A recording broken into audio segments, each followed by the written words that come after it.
someone said, my family never went on vacation. I don't even know how to plan a vacation. Where do you even start with something like this? So I don't want to say to him, well, you put all the dots together and then I'll come alongside. No, I'm going to help him put all these dots together. So define a window when it will work, and then research locations, costs, availability of all these places. That's part of what I'm doing. The resources that we have and are aware of. Raise funds. So for this family, in their location, if the retreat sabbatical needs to be in the States, it could cost $10,000 just to get them here.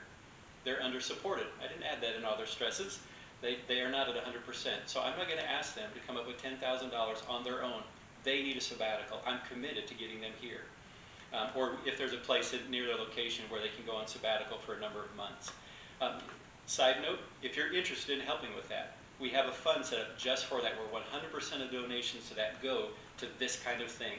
It'll probably cost $20,000 total by the time we take care of them well. And let me just pause there for a second. That sounds like a lot of money. That is a lot of money. Do you know how much money, and I know there's way more to it than money, but do you know how much money's already been invested in them? In the years they've been here, training, all of the travel they did in deputation and stuff, well over $500,000. So just talking in terms of money, why would we potentially waste, and I know it's not waste, but why would we potentially waste this huge investment that's already been made when an investment of $20,000 can return them to a healthy, active place of service for more effectiveness and longer ministry? I think it's an incredible value, even though we kind of swallow when we first hear that. So that's part of what I'm doing, is helping raise funds for them. Check in routinely during and after, so I will keep in touch with them. How are you doing? Is this retreat and sabbatical accomplishing its purposes after they leave? How are you putting into practice the things that you learned? How are you seeing the way that you're rebounding? What is life looking like for you now? And then celebrate. That's the fun part, to celebrate. And we've seen that. There's been a couple situations the last couple of months where we've seen families, individuals who have rebounded and are in a healthy place. And when I interact with them, they are so different than they were a number of months ago. That's a real joy.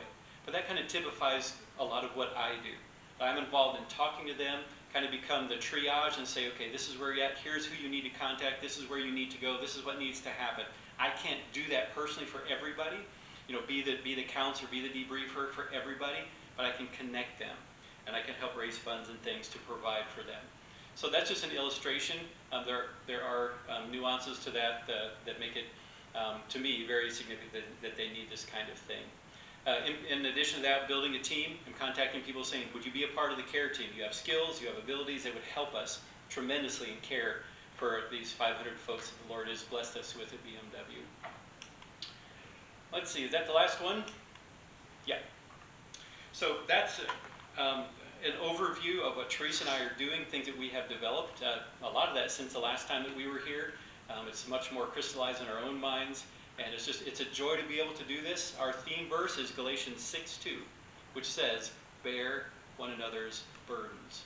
That's what God has called us to do in the big picture. And so we tell missionaries, we want to hear, because we want to bear your burdens. That's what God's called us to do. And if that's what he's called us to do, it's our joy to carry your burdens with you, to be able to speak into these things and be of help to you.